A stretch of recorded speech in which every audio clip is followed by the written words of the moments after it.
the law enforcement operation we are undertaking in the Tigray regional state is a task we have commenced due to the persistent and dangerous illegality of criminal clique within TPLF. Until very recently, hoping that reasonable and moderate forces within TPLF will be able to bring an end to the brinkmanship of their rogue comrades. We have handled the situation with great restraint. The federal government had every right to deploy federal security forces and use force in order to apprehend those implicated in massive corruption and gross human rights violation.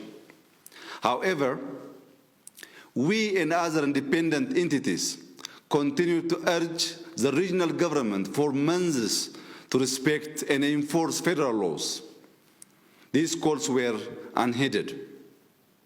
The patience we have shown to the criminality within TPLF has entailed a huge cost.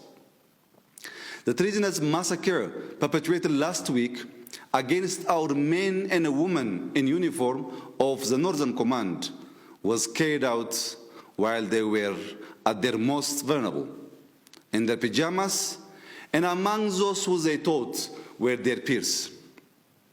Such a treasonous act left us no option but to mobilize our law enforcement and defense machinery in an operation intended to end the prevailing lawlessness in the region.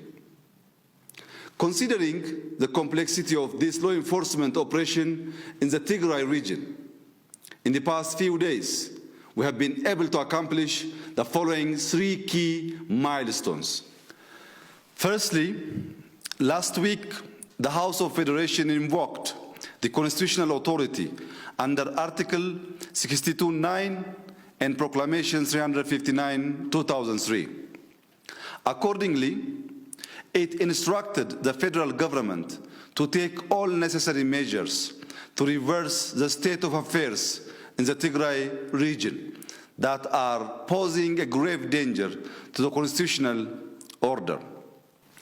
This included the establishment of a provisional administration within the region, which I am pleased to share is being put in place as several towns come under control of the State of Emergency Task Force. Secondly, the heroic Ethiopian National Defense Forces foiled and repelled the plan of the TPLF clique from taking control of some of the military bases and depots of the Northern Command. We have also been able to neutralize the heavy and long-range weaponry that the criminal elements within TPLF managed to acquire previously.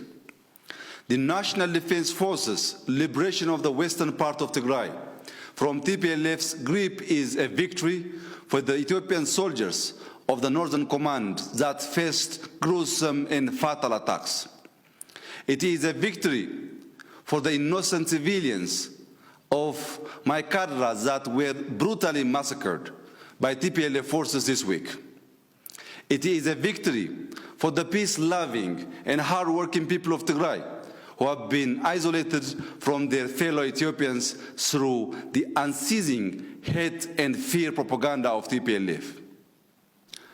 Thirdly, it is also to be recalled that the federal government had launched several criminal investigations and brought charges for serious crimes in which the TPLF clique have been implicated. In order to ensure that a culture of impunity will not become the norm, we have continued to exert great effort to identify and apprehend those who have been involved in corrupt transactions and those that need to be held accountable for their crimes will soon be brought to justice. Overall, our concerted effort to ensure that rule of law will prevail in the Tigray region also focuses on recent crimes committed against the National Defense Force, the Republic, as well as the constitutional order. It should be noted that outrage against the Constitution or the constitutional order, armed rebellion attacks against the political integrity of the state, impairing the defensive power of the state, and high treason are all serious crimes under the laws of our land. There is ample ground to believe that the statements, decisions, and acts of key figures within the TPLF could amount to a violation of provisions of the criminal code that prohibits such conduct. Investigations regarding these crimes are currently underway, and those suspected of committing any of these crimes will be apprehended. We are confident that in a relatively short period of time, we will accomplish our objectives and create a conducive environment for life to return to normalcy for our citizens in Tigray. We will exercise due care to protect law-abiding and peaceful citizens from being harmed by oppression we are undertaking. Ultimately, this rule of law enforcement operation will enable sustainable peace and stability throughout the country.